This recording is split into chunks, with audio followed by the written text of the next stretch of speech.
Maruti education and charitable trust સંચાલિત બાલકૃષ્ણ વિદ્યાલય કોંજળી ખાતે આનંદ મેળાનું ભવ્ય આયોજન કરવામાં આવ્યું હતું, જેમાં 28 જેટલા ફૂડ સ્ટોલ ઊભા કરવામાં આવ્યા હતા.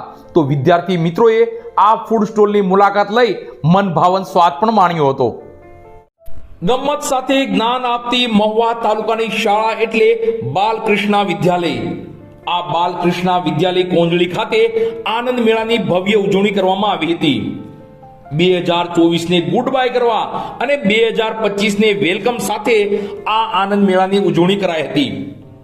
આ બાબતે વિગત જોઈએ તો તારીખ 1/1/2025 ને બુધવારના રોજ Maruti education and charitable trust Konjli સંચાલિત બાલકૃષ્ણ વિદ્યાલય કોંજળીમાં આનંદ મેળાની ઉજવણી કરવામાં આવી હતી, જેમાં ધોરણ 5 થી ધોરણ 10 ના કુલ 60 વિદ્યાર્થીઓ દ્વારા ફૂડ સ્ટોલ એટલે કે ખાણીપીણીના સ્ટોલ બનાવવામાં આવ્યા હતા. આ સ્ટોલમાં પકોડી, ભેળ, સમોસા, સલાડ, બટેકા પૌવા, બટેકા ભૂંગળા, લીંબુ શરબત, લસ્સી, સેન્ડવિચ વગેરે જેવા ફૂડના સ્ટોલ ઊભા કરવામાં આવ્યા હતા. બાલકૃષ્ણ વિદ્યાલય કોંજળી શાળાના બાળ મંદિરથી લઈ ધોરણ 10 સુધીના તમામ વિદ્યાર્થીઓએ આ ફૂડ સ્ટોલની વાનગીઓનો મનભાવન સ્વાદ માણ્યો હતો. ફૂડ સ્ટોલમાં કૂપન દ્વારા વિતરણ કામગીરી કરાઈ હતી.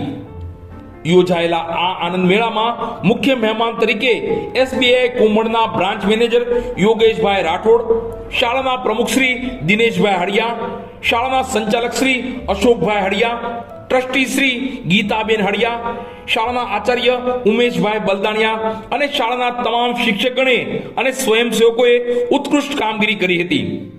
આ આનંદ મેળાની શાળાના વિદ્યાર્થીઓ પ્રોત્સાહિત બન્યા હતા.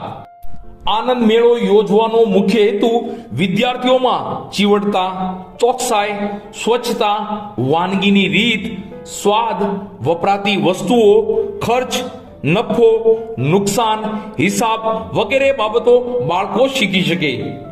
આ આનંદ મેળામાં વિદ્યાર્થીઓ અને તેના વાલીગણે પણ સહકાર આપ્યો હતો.